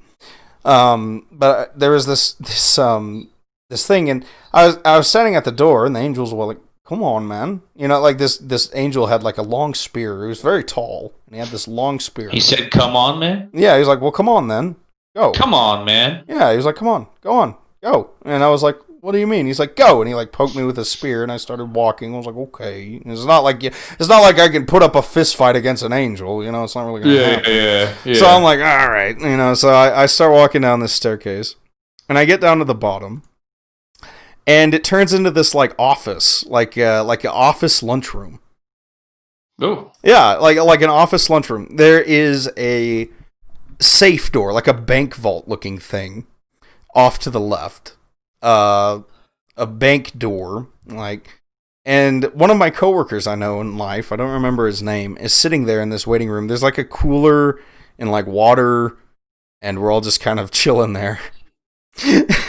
And I remember asking him, like, "Oh, so you didn't make it to heaven either?" He's like, "No, it's kind of hard to get to that place." And we're just sitting there shooting the bull, and that angel kind of went back up to the top of the stairs, and he's just kind of standing up there. He can't get out. And so we're just sitting there, and this bank door had like glass. You could see through the glass, and it's like there's fire, and like you could hear like faint screaming on the other side. And and I was like, "How long have you been down here, man?" And he was like, "I've been down here probably about 2 years." I was like, "You never stepped through that door?" He's like, No, nobody's ever made me yet. And like we're just sitting there. It's like, well, I guess if we don't have to go, then we could just chill out in this room here and just enjoy the cold water. It was kind of like that thing that was like we were getting so bored that we were like getting tempted to go to the other side. Right. It was a very interesting, just goofy thing. Now that's not really the horrible dreams. The horrible dreams have been about burning, like people burning. I don't know what the deal is with that. I go to bed, and this is definitely like the very stressful nights in life. I'm not going to get into detail of why these were stressful points, but like just different burning and that sort of thing. And it's that same thing where it's like you have to just sit down and pray, like you did with the crot, right? Mm-hmm. And because I do believe that demons infiltrate the subconscious and that sort of thing all the same. And as for actual things I've seen, I don't know if I've ever mentioned it on the show, but the supposed skinwalker sighting I had, right? That was odd. That was really weird. Because at the time I was working for a terrible company. I'll go ahead and go into detail. It was called MRC Trucking on Troy King. Terrible company. They don't care about their trucks. They don't care about their brakes. I had been working a 20-hour shift at this point. Because the objective was to get fly ash from point A to point B in Gallup. So I'm on this Road 666. I know it's like a friggin' movie. It's so cheesy, right? And everybody said they've seen something on Road 666, but maybe that's just because of how boring it is that you start seeing things, especially at night. I don't know. You see the black dog. Yeah, there's no telling. So you got this going on. You've got all these factors coming into play. And I remember driving, and it was in the dead of winter. It was in December that I was driving for this company a few years back. And I remember seeing rain, and then the rain just like disappeared. Like it wasn't there in the first place. Right. Like I thought that was really weird. Like that there was no rain, and that the roads were just completely dry, and that my window was dry at that. And then I looked off to my left, and I see something moving in my rearview mirror. I'm like, what the heck? And so I'm looking at it, and before I know it, it's next to the truck, like running on the median. Like super fast. I'm going 70, right? Yeah. Super quick. And I was like, whoa! And it's like moving, and I can make out that it's got like goat legs, right? It's got like the legs of a goat, the body of like a wolf, but its head. See, this was what was odd, is I couldn't make out its head.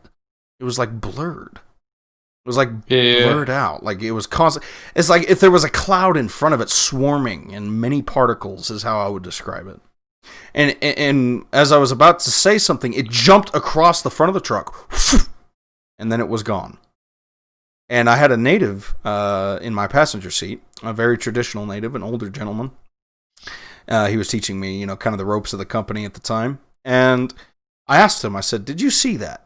And, his eyes were wide open, And I asked him, I said, did you see that? And he said, see what? And I was like, that. And he was like, we don't talk about it. Don't talk about it. Don't mention it again. Like he was angry, right? Yeah. He was like, do not do that. He was like, do not talk about it. Do not mention it. You saw nothing. Or it's not so much that he didn't see anything, but basically like, don't bring it back is basically what he was saying. Was he like, meaning like don't talk about it because he was afraid like talking about it would make it come back to you guys? This is kind of a common thing with natives. Have you ever spent much time in like a native kind of like company, I guess? Just like with traditionals, right? Well, I have, but the natives I've spent time with weren't exactly spooked, all that sort of thing. Yeah. Well, all I can figure, this guy's been on this road a lot, so he must know a thing or two. That's all I could figure, right? So, and I've talked about it. I mean, I'm not generally worried about skinwalkers. But this has been a common thing I've heard in the folk tales, is like, there was a pester and he wouldn't stop talking about it, so it came by and it ate him, later on in life, or that sort of thing. And that's just kind of the common thing, is like, don't talk about them. At least at night. Like in the daytime you can, as long as you're with like, I don't know, friends, family, whatever, to ward it off. I don't know. But like the general consensus is don't talk about them, don't mention them, don't, just leave them be is kind of the concept. And I understand that. Like it's kind of the same thing as like seeing a bear in the woods. It's not like you just like, hey bear, hey, you kind of just want to avoid it. And I get that idea. So this is in where we are, what they would call it is a skinwalker. Is basically fits what. Granted, I mean, there's a lot of things. I'm not going to claim that this was like factual, that it like 100% like was a skinwalker. Mind you, I was very sleep deprived, but this was burned in my head. I can see it like I was still there. It happened. And it's just like actually pretty spoopy. I've had that happen. Yeah. Have you ever had, like, because I know you said you lived in Bloomfield, and so did I most of my life. Bloomfield is a hot zone for weird. Like, there's very much so, yes. Like, there's always something going on in Bloomfield. You'd think it was the res with the paranormal stuff that happens. Well, and I mean, the Nappy's not far off, and so is the Bistai. Nodil Disney eating that corn. Yeah. Varför all through there. That's that's Resland, and so I get it. Yeah. There's crazy stuff, but I mean, there's Resland around Farmington too. We don't have That's as, but true. you don't hear as much craziness. I think Bloomfield has a mixture of, so it is like the kind of like, call it spiritual. I call it demonic. Yeah, and that's really what I mean. Like when I say haunting, I really do mean like demons presence, or even like angelic presences, which could happen. But like, I mean, generally haunting is kind of more like you're scared of it.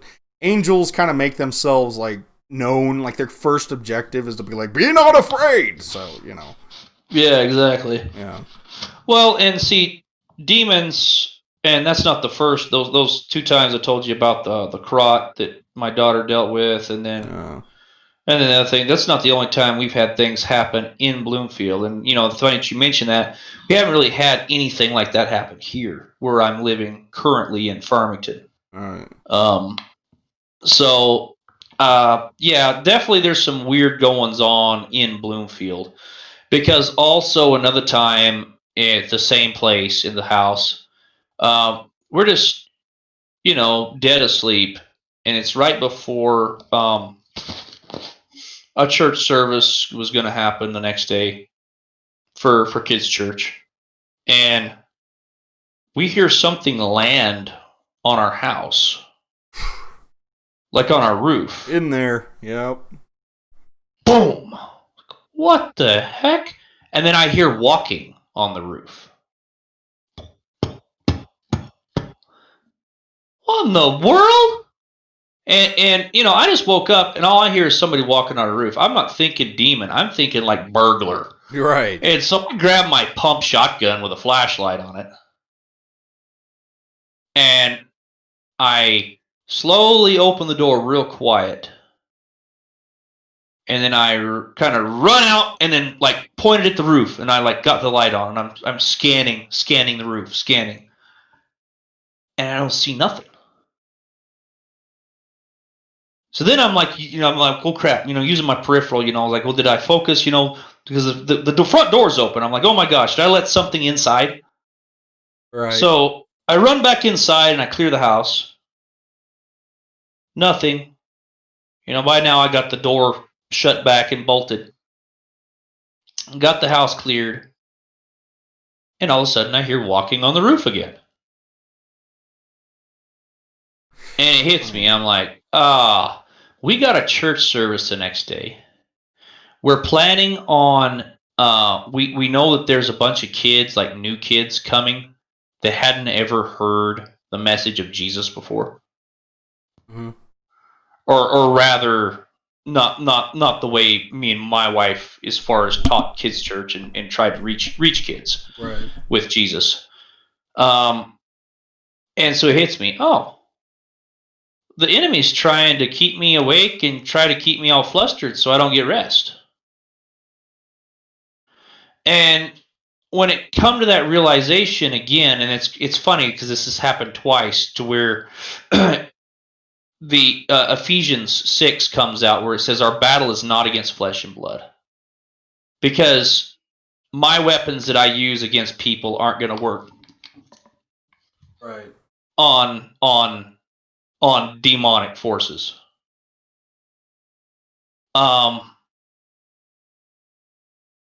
So again, I said, be gone in Jesus' name. And we were fine the rest of the day. But here's the crazy thing. So the next day, we go to the church and we're talking to at that time. Well, he was my youth pastor when I was younger, and he was there. And something just hit me to ask him. I said, "Hey, did anything happen at your house weird last night?" And he looked at me like all crazy. Like what? And I said, like somebody walking on your roof? Yeah, it happened to us too. It went from our house, because we were just 2 or 3 houses down from them, to their house. And then it went to some of the youth that were helping out to their house. See, because what you people have to understand there in the audience is is demons. They have to travel physically through this world, just like me or you. Now, they are on sometimes a different plane, but they still have to physically travel. They are not omnipresent like God is. No. And it knew who was helping in kids' church that next day. And it did its best to mess with them. The youth kids, she told us, this was very interesting, because she had a friend over that they had like a sleepover. And the youth girl told us that they had just started going to sleep. And with them, it was a little bit different. They heard weird music starting to come, like from afar, and then get louder and louder and louder outside. And she said it sounded like, she said it wasn't rock and roll, it wasn't heavy metal, and it had a spiritual tone to it, but a very dark spiritual tone, and it just made you feel sick to your stomach. And she said you couldn't tell any notes, but you could tell it was music. How peculiar. How Yes. interesting. You know, and this is all lining up to so much wonderful advice that I could give our viewers. And I know that not all of our viewers are a believer in, you know, hell and heaven and all of the things in between, right?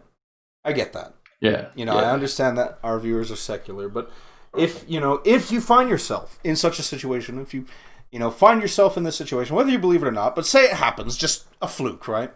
Something weird of the paranormal comes, right? Right. A few things, and this is something War Spirit taught me, like huge, is practicing OPSEC even when no one's around.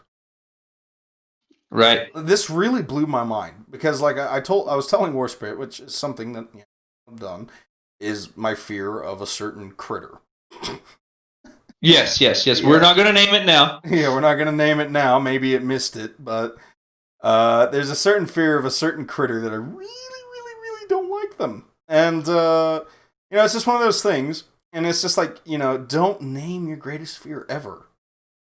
Correct. You never name it. Because, like, these things could be listening. Agents. Whether or not you believe it, it's up to you. By all means, be haunted. Just don't bring it to my house. Yeah. And I've had weird things. I strongly, it's weird. I haven't really dealt with paranormal in a long time. Like the most recent being the Skinwalker. And I do believe that Skinwalkers are agents, like kind of like how do we put it? Shamans. I believe that they bring other demonic forces. They like notify. They're like messengers. And so what that Skinwalker may have very well been doing is like I felt something. Like when I approached that land, that area, because I've never really been on the res, especially not much as an adult and full security of what I believe in. Have I been on the res? This thing noticed something was on its land and its territory at 3 a.m. that it didn't like. That was me. Interesting. Yeah. And so it probably was just scouting. And when it realized that I was just doing a job, it left. You know what I mean? But it could have very well have informed others that I had a presence in the area. You know what I mean? So it's one of those interesting things. I'm not saying that like demons fear me, but they fear what lives inside of me. Right, exactly. And so, And that's just kind of what I get into. It's like I see that a lot. Whenever I remember the most bizarre thing that I had happen, I just got done with a sermon. And like when it comes to the demonic relations of things, I just got done with a sermon. And it's interesting when you see possession. And there was this youth, it was for youth. I just got done with a sermon. It was called This is War. And I was talking about basically we war not, like we war being the point, but not against flesh and blood, but against spirits and principalities of darker realms. So, right. And I had just got done with this massive sermon about, you can't just stand idly by. We are at war. We war. And so I got done with that, and there was this youth, I say child, he was about the same age as me at the time. I was in the youth as a youth. I wasn't exactly an adult or anything, but they'd let me do the sermon. And I got down off the stage, and this character, which I can't help but wonder his name, approaches me. He approaches me. He has a hoodie on, which, mind you, it's pitch black in this. It's not like pitch black, but it's dark. This happened at the Oasis. Yeah, and, yeah. It was towards the back. It was in the new building. And it was like right in front of like one of the mothers' like nursery rooms, like where they could nurse their kid and take part in the sermon. Like I think that's what they were. They're kind of like quieter rooms. They had that like one-way glass or whatever. Mm-hmm. And I was standing in front of that, and this character approaches me, and he had his hoodie on, and he's like, in the most like snarling voice I've ever heard, "Do you really believe that?" I was like, "What?" It's like, all that you just said up there. I was like, "Of course I do." He was like, "Well, I don't personally know what to make." And I was like, I was like sitting there, and I was like, this was really odd. And I was like sitting there, and I was like, it was not a very youthful thing to say. Like, even if you're just like an atheist or just there because your friends brought you and you just don't like church, it was very odd. Like, he just like engaged with me. Like, hey. Yeah, attacking you, kind of. Yeah, it was very odd. And all I could see was his chin. Like, I never saw his eyes. What does his chin look like? It was like it was a very sharp chin, but it wasn't like he wasn't. Was it a like, white guy? It wasn't pale white. It was just kind of like a tannish chin. But that was all I could make. Like, his hands never left his pockets. He was wearing a black hoodie, black pants, and that's all I could make was this like brownish kind of chin. And interesting. It was very odd, and something and this is why this struck me as odd, is because I've been thinking about this a lot recently. Light of Halloween and all that, and I was like, wait a minute. And then it's like, maybe this was a genuine person. Maybe they hear this show and they're like, oh yeah, that was me. I just was genuinely confused, right? By all means, but that, like, because after the sermon got out, I was looking for this guy. I really was, because like, I wasn't offended by what he had to say, but I was like intrigued. Because like, he was like, I don't like it. And he was just like, I don't agree. I don't like you. In just like this very odd way. And I was gonna reach out to him. I was gonna be like, well, hey man, I just want you to know that you're loved. I don't, I could tell that you've gone through it. Like, you strike me as a very struggling person. But once he left that auditorium, once we walked out and all this I never saw a hoodie again, a black hoodie like that. Yeah, he wasn't there. He wasn't there, which makes me wonder if it was just a spiritual like occurrence that I was entertaining a fallen angel. You know what I mean? Or entertaining, I don't know, like just, that I was there to witness something engaging with. That was trying to make me feel bad for what I was saying. You shouldn't tell that. Like, you're fooling these. That was something that was more along the lines of like, you're just fooling these people. That sort of thing. Mm-hmm. Like, you don't really believe that. You're just, this is all for you. And I was like, but yeah, like, that was definitely, I never really thought about that as a spiritual occurrence until like last week. And I was like, this is very odd. That is very odd. Yeah. So like, it really kind of just reminded me of it. That whole thing you're talking about with like, but I've also had those landings on my rooftop. Oh. Did I tell you about that? Yeah. No, you haven't. I thought I did. So my father, it was very common for him any night to just walk in my room and check on me. It was, it's just every night thing. Father always did that. Sure. He's in his whitey tighties and he's got his snub nose revolver. It's every night. He walks in. If I'm awake, he's like, "Hey, bud, go to sleep." You know what I mean? That's all it was. Yeah. But there was a few nights in particular that I personally, I never heard these things, but my father's always been more sensitive to the spiritual realm anyway. And that's just because, I think he's got more experience. I mean, he's 50-something. And so I remember like waking up one night, because my father, he woke me. He says, John, wake up. What's up, Dad? It's like, something's on the roof. I'm like, something's on the roof? He's like, yeah, someone's, or he didn't say something. He said someone. Right? He said, someone's on the roof. 2 people. He said, 2 people. What do you mean? And he handed me what is my pistol. He handed me a pistol. And he's like, go out back with you. And he had his snub nose. And my father is a collector of flashlights. He has a lot of flashlights. He has his flashlights, and we go out the back. And I remember we charge out that back door all quick. We were pretty quiet. And we charge out that back door. Whatever it was, we didn't have ladders up. There's no way for it to just get up there. And we get out there, and sure enough, just like you said, we get the ladder out. We go up there. Get the ladder out. Boom! We're scouting it out. And we're waiting to hear a thud of someone jumping off. We have a high roof in Bloomfield. It's not exactly like a trailer house. You can just jump off it, a full-blown house. And this thing was at least 20 feet tall. It's a big house. And, for something to just jump off was just insane. It's not that they would hurt themselves. You could probably roll off of it, but we would hear that. Not exactly you hear a thud. It's not exactly you're not hearing stuff in Bloomfield. It's not like a town where you just hear shite. It's so we didn't hear anything and it's gone.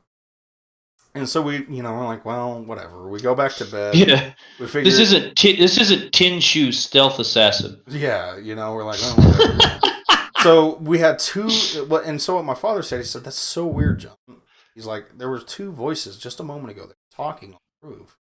They were talking and they were walking around, and I could hear this strange sound, and so we were like, okay. And my father, at the time, he was just like, must be kids fooling, is what he kind of gathered. Yeah. And it was really still didn't make sense, and I could tell that it was troubling him. And the next night happened again. It was the night after, and my dad's like, John, it's happening. So did you ever hear it? See, that's the thing, right? But I mind you, my bedroom is miles apart from his. Sure. This is a fairly large house, on the horizontal scale. Sure. So personally, no, I never did. But he's like, it's happening again. But instead of getting the gun or anything like that, he wakes me up. But not by going in. Actually, I take this back. He didn't really. You mean, am I on my phone streaming? No, not the AOA. Is there something wrong with my? Anyways, the spirits that we concluded, my father, because he woke me up and he's like, just stay put. And I remember him walking out the front door, and I remember hearing the loudest yelling of Jesus I've ever heard. Jesus! You know what I mean? And he yelled that, and it was thunderous. He yelled this, the name of Jesus at the roof, and after that, he never heard that again.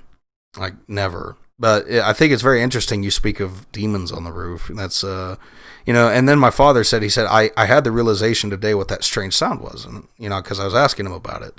And he said it was the sound of wings. And I was like, oh, well, that explains it, doesn't it? Yeah, exactly. He said it was something that flew down and landed and was walking around talking with another fallen angel. Is basically how he put it. So, I've had these run-ins. I remember when I was very young, one of the other things I had was I was laying in bed. Hold on 1 second here. Before you get into the next one. Go on, please. Tell me what year was this?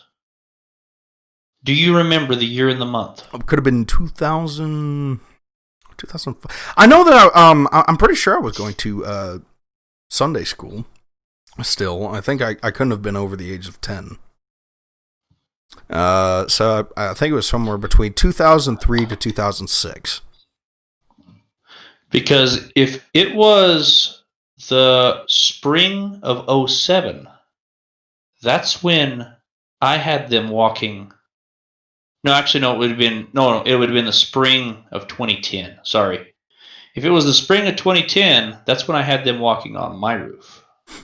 Oh, no, this one. Well, Maybe. I don't know. I'll have to ask my father, and I'll get back to you on that. Because geographically, where Sycamore was, and where I'm not going to say where your parents live, but where around, Bloomfield's not huge. You're right. Geographically, it's only about 4 or 5 miles from there. Right. Not a long stretch. So who knows? Maybe it was just an agent going and fooling around with Christians that night, or these few nights, because it happened twice. Yeah. And, my father's not one just to make this up and just go screaming Jesus outside, for no reason. Or, even waking me up to go chase stuff around because we think someone's on our roof. That's not something he would just take lightly and be like, hey, I'm going to prank my son, it's a school night, but, I envy your father. Yeah. Having a son to go with him, at least, when I gotta go check stuff that goes bump in the night, player, I'll be by myself. You can teach your daughter. With Jesus. Yeah, you can teach your daughter, huh? Well, when they get older. Well, yeah. But I wasn't much older than your oldest. It's true. At that rate, So, I mean, I'm holding this, but, like my father and father-son thing, I get it. War Spirit, I get it. But like it was very odd. But I remember when I was very young. This one I can't really tie it to a demon or an angel. If anything, it truly was the closest thing to like a neutral spirit that I've ever heard. It was like 3 a.m, and as a kid, I didn't really like waking up. Well, I did and didn't.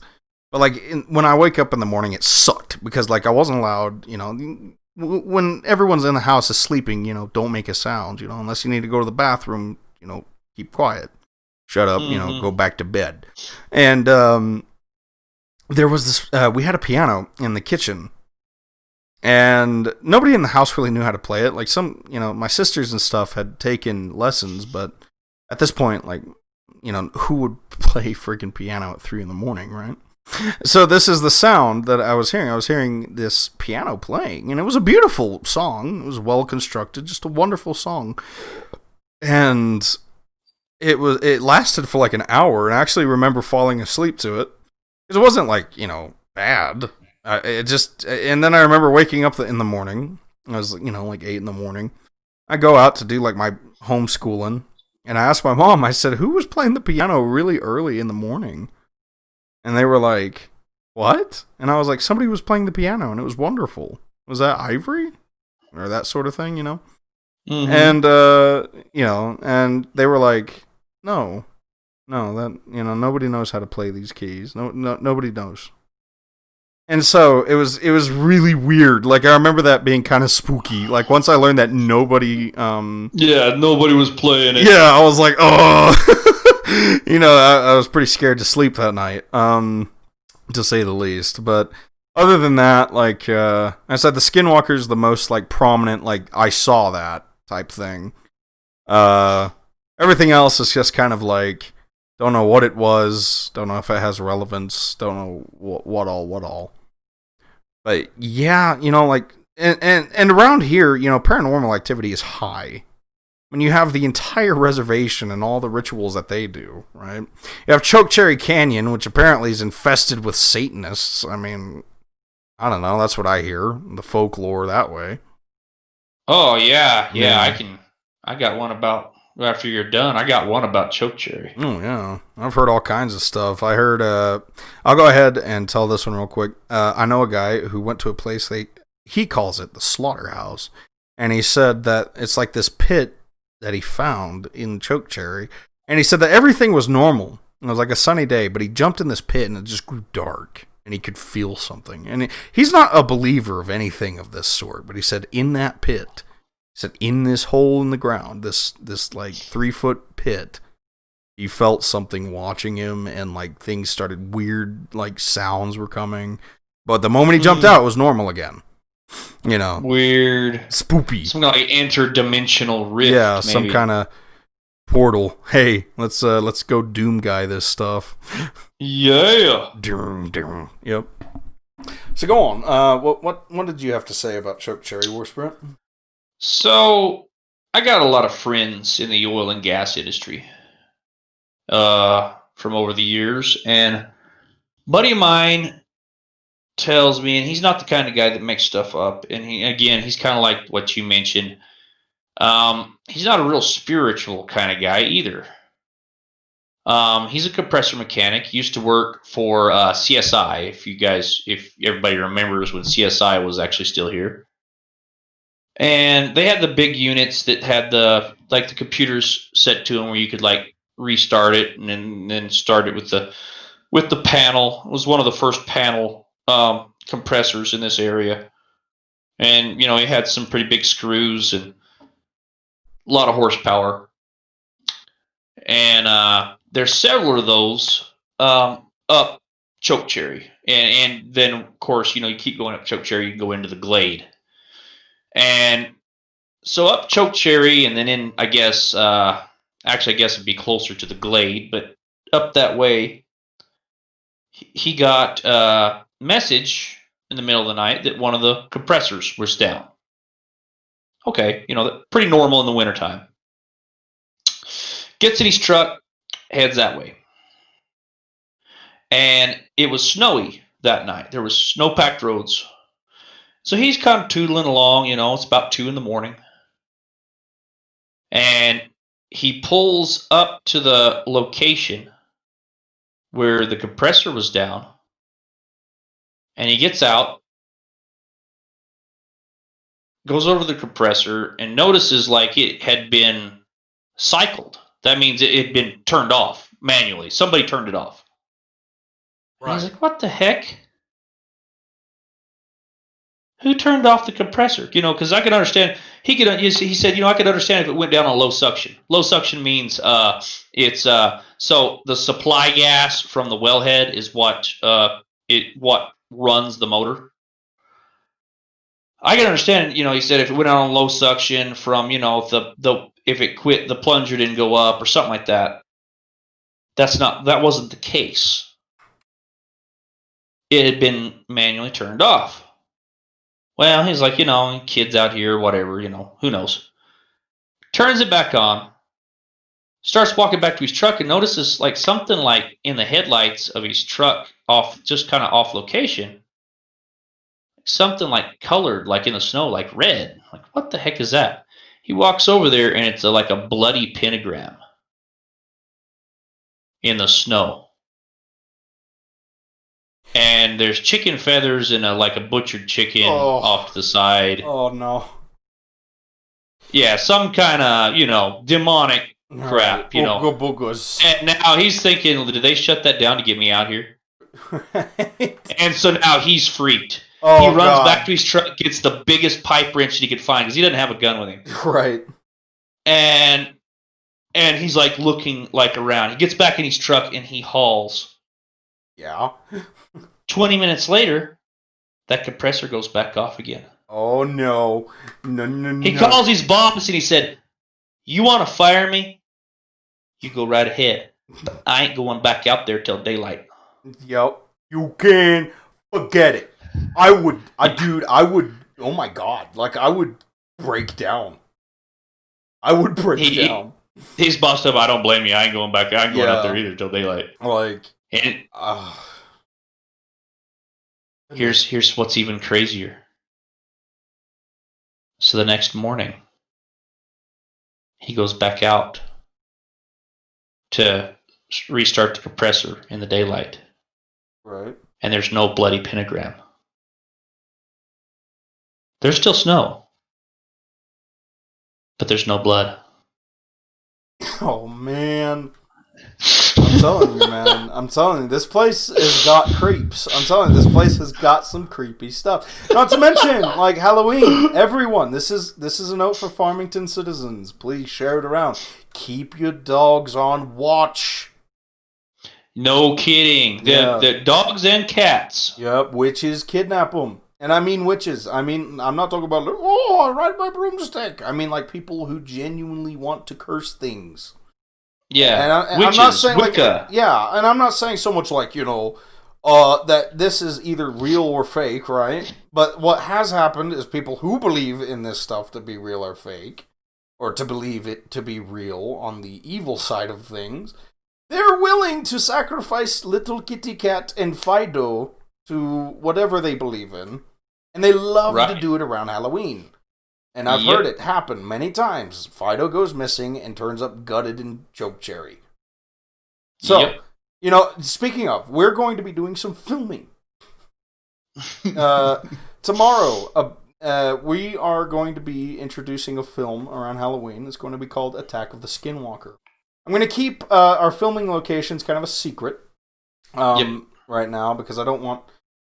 I mean, by all means, I love fans, I do. But we don't want any interruptions while we're making perhaps the best thing of our lives. Yeah, and we have a finite amount of time. We're all very busy people. Right. Unfortunately, this isn't our job. Right. This is what we get to do, and we enjoy it thoroughly, and we hope one day this can be our career. But this isn't what pays our bills, so we have other things going on. So we'd appreciate you guys. Yeah, like, if you see like somebody you think it's us, if you do notice us, like by off chance, if somebody listens to this and sees, give us a wave, but just let us continue. Right? Don't run up going, hey guys, because we might be filming and we don't want to have to reshoot a scene and. That just makes things awkward. We would love to interact with you. By all means, say hi, but make sure we're not filming, and please don't hover and orbit. Yeah. But by all means, we appreciate everyone who comes to listen to our show. It has been a fantastic show. I myself, I enjoy the show every Friday. We air at 9:00 p.m. Mountain Standard Time every Friday. Like I said, we had missed 2 weeks recently. That's the last 2 weeks. We're on vacation. But we're back in town, back in order, and back in operation. You can follow our page at facebook.com/ITTDM. That's Is Today the Day Media, abbreviated. Facebook.com/ITTDM. Yeah. Our show has been active for about a year. We have a larger following on Facebook. Much more successful, much more prevalent. That's why we are making videos outside of the podcast and skits and that sort of thing to get things underway and sorted to just build our audience a bit. So thank you for joining us. Please share us around on different platforms, different communities. We are based in local news and news abroad. It affects us all separately. So, Lord...